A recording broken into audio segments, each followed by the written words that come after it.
Okay. Okay, let's take a look. You have your notes out. We are on number 5. Okay, Hugh, old Hughski. Okay, Hugh earns $72 in tips at the car wash. He received 4 times as many $1 bills as $5 bills. How many of each bill did he receive?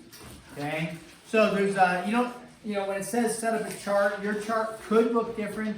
On these ones, it doesn't have to look exactly what they might have. But here's one way to set it up, because it says make a table and then solve. So with dollar problems, there's typically 2 things that are going on. You have the number of bills or the number of coins, and then you have the value of the bills or the value of the coins, okay? So with that, when we go to set this up, one way to do the chart is, you can think of this as, and this is number 4 for us, right, that we're doing. So you can think of it as Bill, that's not the name, right? That's not the name of the guy working. What's the name of the guy working? Hugh. Hugh, right? But what Bill represents is the, he gets, what does he get for tips? What are the types of bills? Maybe that would be 1 and 5. 1 and 5. So this is like the types of bills, if you will. So the types of bills are 1s and 5s. Okay. So the types of the bills are the 1s and the 5s. Then it talks about something that says the number he received, because he received 4 times as many. And then it talks, and then we're going to mention something about the value, because it talks about 72. So here, this is the number of the bills, and then the value of bills. So, sorry, it's a little sloppy. Number of bills, the value of the bills. Now, in this is like in the number of the bills, the value of the bills. This is just organizing our information. Okay.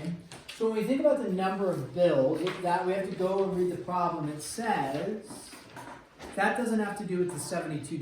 The $72 is going to end up having to do with the value eventually, or an equation. But it says he receives 4 times as many $1 bills as $5 bills. So if you were to label, does it tell you how many $1 bills he has? Does it say he has 8 $1 bills? No.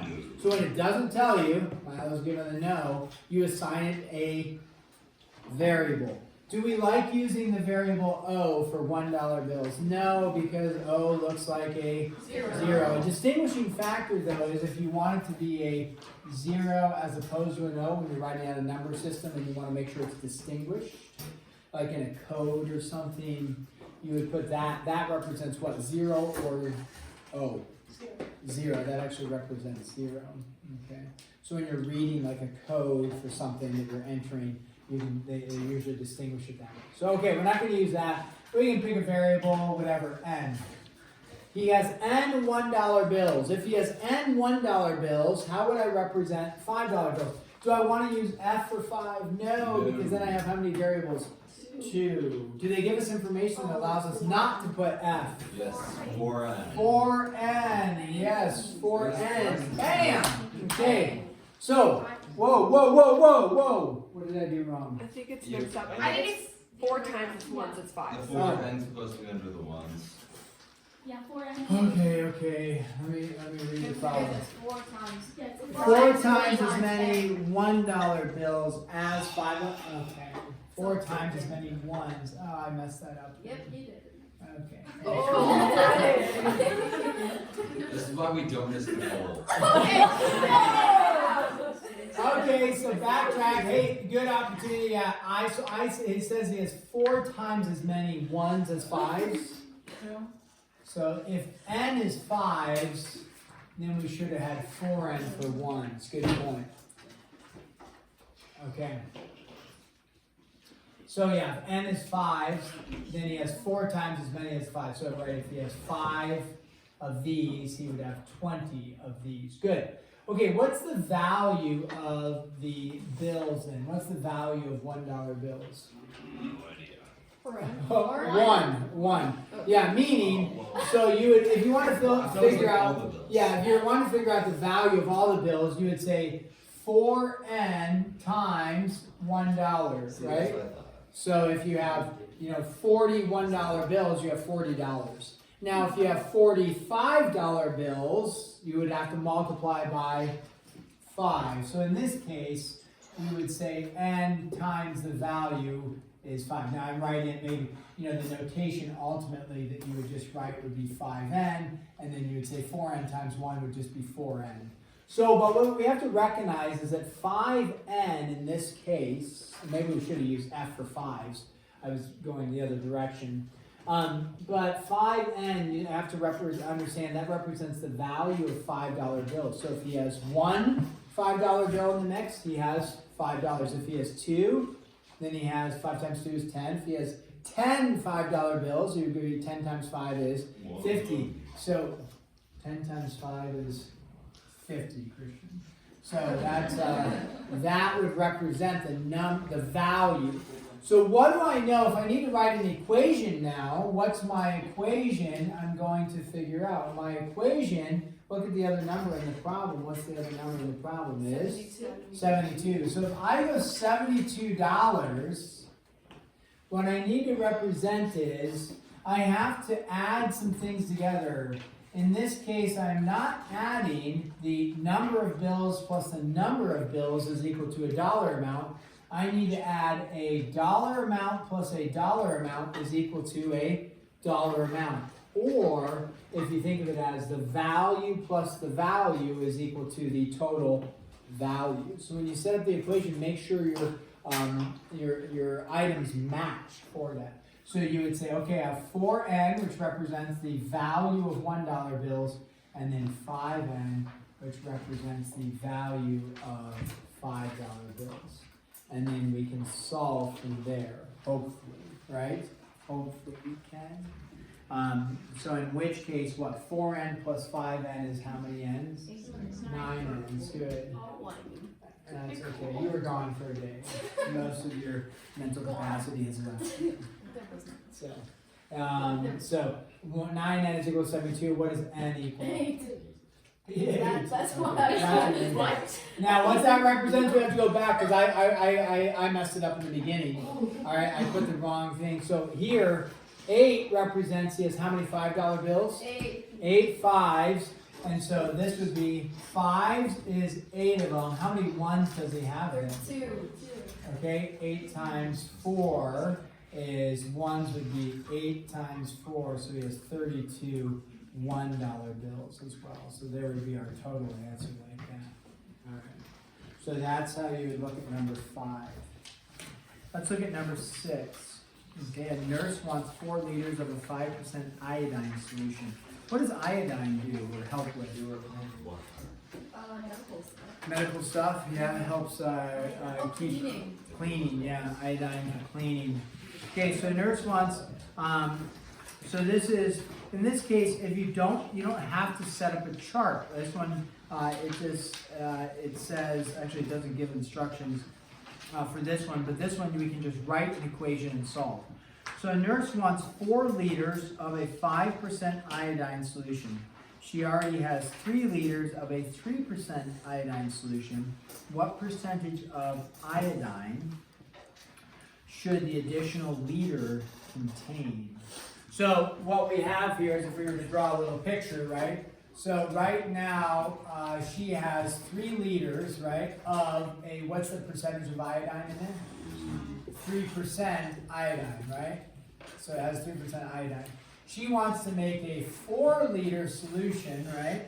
So she's going to take this, she's going to pour it into there, if you will, or vice versa, however you want to think about it. But the new solution needs what percentage of iodine? 5%. 5%? Okay, so it needs to be 5%, and it's going to be 4 liters, okay? So however you want to think about it is, so, and maybe it would be better, is that this is her original solution. She's going to add a liter, so maybe it would be better to think of it. You could also think of it this way. Let me redraw a picture. She has a 3-liter solution going right here. So it's all the way up to there. 3% of that is iodine. Okay? She's going to add 1 liter of solution. She's going to pour a liter of solution in there. But what she wants to do is, after she pours that solution in, and I'll again draw another picture. After she pours it in, it's going to be completely full, but she wants that iodine percentage to be raised up to 5%. So with the 1 liter solution going in, if she only pours in a solution with 3% iodine, is it going to raise the percentage of iodine? No. Okay. If she pours it in with 100% iodine, is that going to be too much iodine? Probably, right? So it's going to be something less than, or more than 3%, less than 100% of iodine. So go ahead, try to set up a brief equation to figure this out. If you want to set up a table, you can. If you just want to set up a quick equation to figure out what this might be. Thinking through, like we talked yesterday, liters, if you will, times percentage of iodine gives you the liters of iodine. We talked about that a little bit yesterday with mixture of milk and butterfat and how much fat was in there. You could draw a chart for it or just try to set up an equation.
Okay.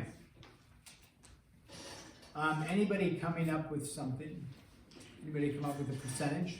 Or what'd you come up with? I came up with the liters, not the percentage. Okay. See, what percentage of iodine should the additional liter contain? So she's only adding 1 liter, right? So she's only adding 1 liter. So we're trying to figure out what percentage of iodine should be in that liter to raise the iodine percentage from a 3% to a 5%. Anybody come up with an answer? No, 11. 11%? Yeah, 11%. That's actually correct on that. Nice. Anybody else get 11%? Okay. Okay, so Fletcher, what did you, Nora gives 11. We'll go, Fletcher, let's see what you did. And sometimes there's kind of multiple ways to do these. Number 5 for us. Do you want to try to explain what you did? So I did 3 times 0.03. Okay, just for 3 times 0.03, right? Yeah. So what that represents, you want to tell us what that represents? 3 times 3%. Yeah, so it's 3 liters times 3%, right, of iodine. So what does that give us, guys? When Fletcher takes 3 liters times 3% iodine, that's telling us what? How many liters of pure iodine? How many liters of iodine? So we have a 3% of it's iodine. Well, how many liters of iodine is that? That's what that's actually finding, is how many liters of iodine. Okay, good. Keep going, Fletcher. Plus, well, P. P for some percent. Okay. Equals 4 times 0.05. Okay, 4 times 0.05. Again, 4 is 4 liters times 5% iodine. That tells us how many liters of iodine. So what Fletcher has set up here is he's saying the number of liters of iodine in the original plus the number of liters of iodine in the new should equal the total liters in the final solution. Now the P here, why don't we have, if you will, we have 2 things, something multiplied by something, and then something multiplied by something. We only see P there. Because it's 1 P. Yeah, perfect. What's actually happening is 1 times the percentage of iodine. You might want to make a note of that because otherwise we kind of lose what happened. Why is it just P where everything else has two things multiplied, and here you just had a p for a percentage. Well, that's because you're only adding 1 liter to it, so it's 1 times that percentage. And then we can solve, yeah, we can just solve from there, right? So you have what, 0.09 plus p is equal to 0.2. Yep, and then if you don't like decimals right away, what can you do to get rid of decimals? What's something you can do? And if you don't have like a calculator going and you don't want to work with the decimals, what do I do? You want to get rid of these decimals. Multiply by 100, right? And so you could just say 9 plus 100p is equal to 20. And then subtract the 9 over 100p is equal to 11.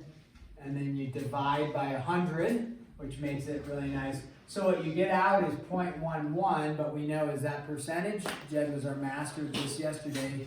No, not the percentage. How do I turn it into percentage? Multiply it by 100. Move the decimal place twice, so 11%. Good, that's great. So it's 11 liters and 11%. No. Go back to the problem. When you read the problem, Oh, no. How many liters are we adding, guys? 1. Only 1 liter. What's the percentage on that 1 liter? I didn't show a little box here, but you have you have this little liter that you're going to add to it. What's the percentage of iodine that you're adding? 11%. Yeah, so you're going to have 11% concentrate, right, poured into that to raise the 3% to a 5%. So it has to be 11% because you're only adding 1 liter. Here, right, the 3 liters is kind of dominated. There's a bunch of non-iodine, so you need to give it a big boost of iodine because you're only adding 1 liter to 3 liters. So 11%. Nice. That's a great way to set it up. Okay, let's look at the next one. Joule or whatever has $9.96 in nickels, pennies, and dollar bills. She has 12 more pennies and nickels and 5 fewer dollar bills than nickels. How many of each does she have? Wow. Okay. So this is a classic coin problem. Okay. And a classic coin problem is this. We have, kind of like we wrote over there in a chart, but if you don't have doing the chart, you have the number of coins, in this case / bills, and then you have the value. Okay, so even if you don't set up a chart like we did with the boxes and everything, you still have 2 things going on. You have the number of coins or bills, and then you have the value of them. And then we're going to set up an equation which is equal to, just like you did over here, probably, a lot of these fall in the same category, it's going to be equal to the total value. Not always, but a lot of times it is. So is there like a total value that they have, that Joel, probably it's supposed to be Jill has, but what's the total value? She has how much total? 9 something. $9.96. So my guess is somewhere down here we can have an equation that says something is equal to $9.96. And what it is, it's going to be the value of, what are the coins that she has? Nickels, pennies, and dollars. So she has nickels, pennies, and dollar bills, right? So it's going to be the value of nickels plus the value of pennies plus the value of dollar bills is going to equal $9.96. Now, that's not exactly what the equation is going to look like, right? But it's the value of each of those. So if she has 10 nickels, do we say 10 for nickels? No, that represents the number of, right? So if I want to represent the value of nickels, kind of like we backtrack over here, in this case it was dollar bills. What did you represent? To represent the value, you multiply the number of bills by 5, because that's a $5 bill, right? In this case, what's the value of a nickel? Not 5, because that's a $5 bill. It's 0.05. Good work, Milo. 0.05 N for nickels. What's the value of a penny? 12 plus 0.01. We're not quite yet to the number of yet. Good work, Nicole. And then what's the value of a dollar bill? 1. So our equation actually will look like this, except the issue is I have N's and P's and D's. Do I love 3 different variables? No. But 0.05n represents the value of nickels, 0.01 represents the value of pennies, and then 1 times however many dollar bills, that represents the value of dollar bills. We don't like 3 variables. Look at the information given. She has 12 more pennies than nickels. So if she has 12 more pennies than nickels, let's talk about this up here. We'll write this information up here. If she has 12 more pennies than nickels, right? Do I want to say, like, if you think about this, I could do the chart method here. If she has 12 more pennies than nickels, we could say nickels is equal to pennies what? Plus 12. Is it pennies plus 12? 12 more pennies than nickels? Or is it nickels is equal to pennies minus 12? Minus 12. Which one would it be? 12 more pennies than nickels. She has 12 more pennies than nickels, so she has more pennies than nickels. Yes, it's a minus. What are we gonna? We're gonna reduce. If she has more pennies than nickels, what are we gonna do to the pennies? Reduce the pennies, right? If we want to make them equal, or add to the nickels. So it works for both. Yeah, well, you have to either add to the nickels, which we didn't. This is not true. We either have to have n plus 12 is equal to p, or n is equal to p minus 12. Either one of those would work. The issue is that it'll matter what the dollar bills is compared to. So what is the dollar bills compared to? Plus 5. Well, it says there she has, what, 5 fewer dollar bills than nickels.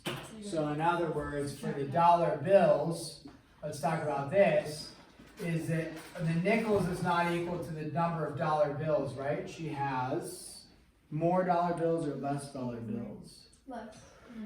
5 fewer than the nickels. So if you think about it, the nickels are up here, the dollar bills are down here, right? She has 5 fewer. So what do I need to do the dollar bills? Add how many? It tells you 5. So I need to add 5. So right here, I have nickels in terms of dollar bills. Here I have nickels in terms of pennies. The issue with that is nickels is in terms of P and nickels is in terms of D. How many variables am I still doing there? 2. I'm still doing 2 variables. So the other way to write this is, I just explained this, right? You have nickels up here, dollars up here. I add to the dollars. What could I do to the nickels instead? I could subtract from the nickels. So I could actually say nickels minus 5 is equal to dollar bills. I like this because dimes is in terms, or dollars is in terms of nickels. And then I like this because pennies is in terms of nickels. So now, what I'm going to do is I'm going to get rid of, these are the 2 I want to use. I'm going to say pennies is going to be 0.01 times n plus 12. And then 1 times my dollar bills is equal to n minus 5. Now, I like that because I have one equation, somewhat I thought it was extensive. minus 12, n minus 12, and then n plus 5. That's if I wanted to put nickels in terms of pennies, but I want pennies in terms of nickels. Okay. So you want pennies in terms of nickels, you want dollars in terms of nickels, and then nickels is just in terms of nickels. So everything is in terms of what variable? Nickels. N. Yeah, nickels. And now I have one variable to rule them all. Yeah.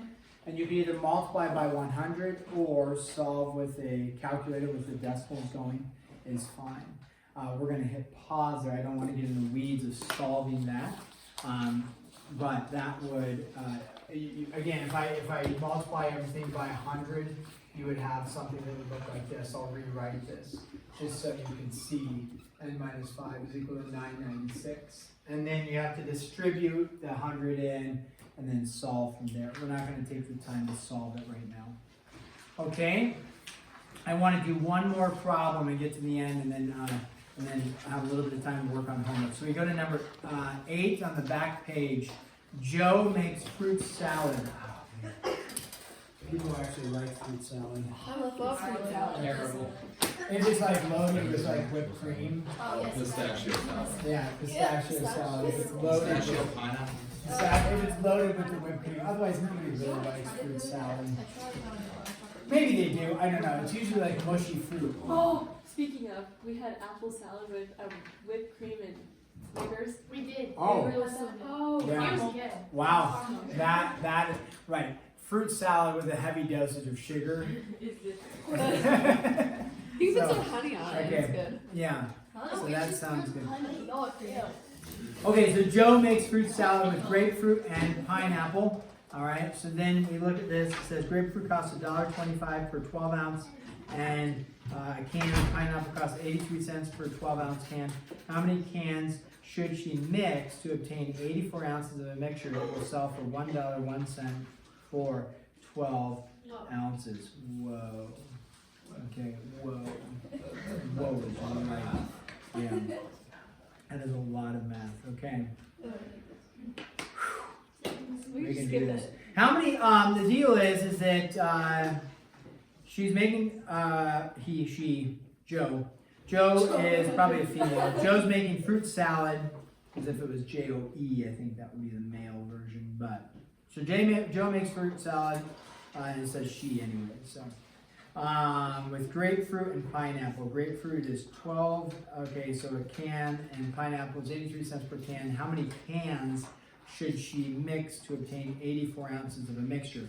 So let's start with this. What's her final number of cans going to be? She's going to have an 84 ounce mixture, right? 84 ounce mixture. How many cans is she going to mix total? A lot. 7. A lot. Yeah. How did you get 7, Adam? Thank you. Because one can equals 12 ounces. So Yeah, so 12 ounces per can. So she just said 84 divided by 12, which is equal to 7 cans. So we know total she's going to have 7 cans, right? That's her total. So what this says is how many cans is she going to mix so that she ends up selling for $1.01 for 12. For 12 ounces. So in other words, what we are going to do, I'll give us kind of expedite this process. She is going to sell 7 cans for $1.01 each. So it's her price times her cans, number of cans, right? So in other words, if we have this equation, she's $1.01 per 12 ounces, which is 7 cans total. Then over here, we are going to figure out something with grapefruit and something with pineapple. It's going to be the same concept, right? Is that it's going to be, what are the two prices? What's the grapefruit price? Grapefruit price is $1.25, right? $1.25, and then what's the pineapple one? 83 cents, right? And so 83 cents. Now the issue is, so 0.83 times. So we got to go the price per cans. The issue is if we go grapefruit and pineapple, 2 variables. 2 variables, we don't like that. So do we know how many grapefruit cans she wants to buy? No.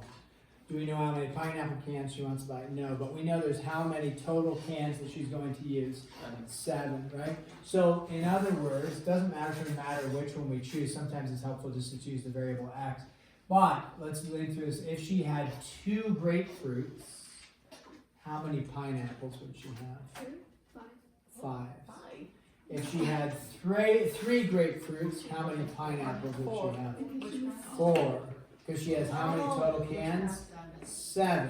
So if she had 1 grapefruit, how many pineapples? 6. Because you're taking 7 minus the number of, in this case that was 7 minus the number of grapefruit cans. And you could actually reverse it. You could have written the equation this way. You could have said 7 minus pineapple cans, and then written it, 0.83, written it this way, and just had pineapple cans that way, same thing, okay? And then that is times 7. So either way would be accepted, right? So that's how you get it into one variable, is subtracting the total number of cans minus the cans used for an individual one. Okay, let's pause there. I'm not going to solve that one. That's something hopefully you can do. Again, on the test, will you have the ability to use a calculator? No. Will you have many laborious mixture problems that take you forever to multiply by 100? Yes. Will they make us cry? Hopefully. Hopefully. Okay, utilize your time, not a ton of time, but utilize your 15 minutes here to work. Oh, yeah. Yeah, we could have gone a long time ago. Sorry, patience. Okay.